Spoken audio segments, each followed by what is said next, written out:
नमस्कार विद्यार्थी मित्रांनो, तर पहा आपल्यासमोर नफा तोट्याचा प्रश्न आहे. प्रश्न असा आहे, एका दुकानदाराने 40 रुपये डझन 40 डझन संत्री काय केलेली आहे, विकत घेतलेली आहे व 48 रुपये डझन दराने विकलेली आहे. तर या व्यवहारात त्याला शेकडा नफा किंवा शेकडा तोटा किती झाला हे आपल्याला काढायचं आहे. मुलांना पहा, हा प्रश्न शॉर्ट ट्रिकने आपल्याला कसा सोडवायचा आहे.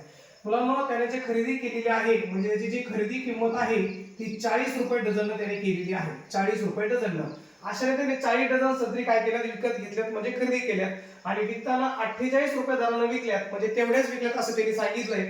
म्हणजे याचा अर्थ आपण गृहीत विक्री किंमत अशी धरूया मुलांनो, 48 रुपये डझन, बरोबर. कारण सगळ्यात त्या ठिकाणी संत्री काय केलेल्या आहेत, त्याने विकलेल्या आहेत. मग मुलांना काय करायचं पहा, खरेदी किंमत 40 होती आणि विक्री किंमत आपली 48 रुपये आहे. म्हणजे आपल्याला 8 रुपयाचा काय झालेला या ठिकाणी नफा झालेला आहे. म्हणून या व्यवहारात आपल्याला शेकडा नफा होणार आहे. मग मुलांना आपल्याला त्यांनी शेकडा नफा काढायचा विचारलेला आहे.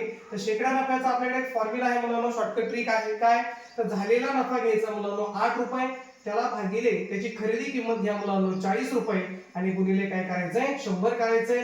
मग पहा मुलांना, 8 एक 8 आणि 8 पंचे 40, त्या ठिकाणी भाग गेला. आता 5 काय 100 ला भाग द्यायचा, म्हणजे 5 एक 5, 5 दुने 10 आणि वरचा एक 0. म्हणजे अशा प्रकारे त्या दुकानदाराला 20% काय झालेला आहे, शेकडा नफा झालेला आहे. ह्या शॉर्ट ट्रिकनं हा प्रश्न आपल्याला सोडवायचा आहे.